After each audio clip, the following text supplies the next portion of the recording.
दिनैहाय 2 नम्बर बालिमारि हिसाबैहाय बिराद गोजोननाय मोन्दों।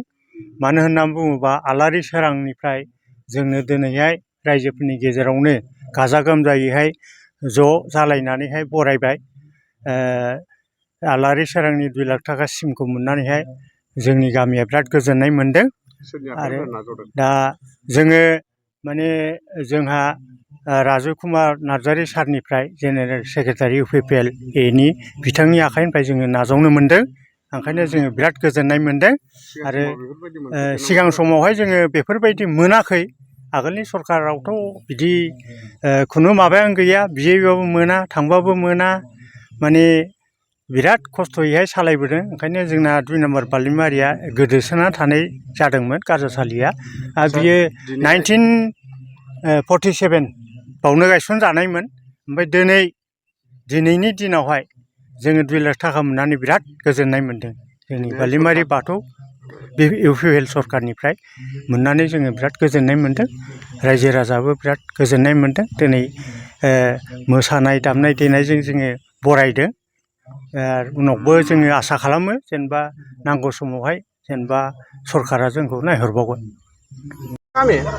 बालिमारि दिनै नोंथांमोना बिटिआर सरकारनिफ्राय 2 लाख रांनि आलारि सोरांनिफ्राय चेक मोननानै माबायदि मोनदों गोसोआव?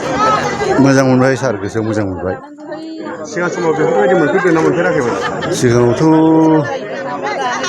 बिदिथ' मोनाखै मोननाया। बेनो गिबि सान। औ औ औ। बेनिफ्राय सरकारनिसिम माबाफोर खावलायहरबावगोन?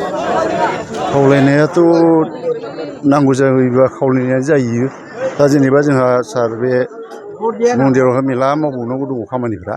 दा बे हिसाबै नैबे 2 लाख आलारि बाथि अनसुंथाइखौ मोननानै गोसोआव जोबोर गोजोननाय मोनबाय आरो। नमस्कार। আজি আমাৰ গোসাইগাঁও হাবুৰবিল মোড় হাইৰোড কালী মন্দিৰৰ এছিষ্টেণ্ট ছেক্ৰেটাৰী আজি আমাৰ মাজত উপস্থিত হৈছে আমাৰ বিটিআৰ দলৰ UPPL দলৰ ৰাজু কুমাৰ নাৰ্জাৰী জেনেৰেল ছেক্ৰেটাৰীয়ে। ছাৰক আমি অশেষ ধন্যবাদ জনাইছোঁ আমাৰ মাজত উপস্থিত অহাৰ কাৰণে। ছাৰে আমাক বহুত মূল্যৱান কথা কোৱাৰ পিছত আমাৰ মন্দিৰৰ নামত এখন 2 লাখ টকীয়া চেক দিছে, যাৰ কাৰণত আমি ছাৰক অশেষ ধন্যবাদ জ্ঞাপন কৰিছোঁ আমাৰ কমিটিৰ তৰফৰ পৰা।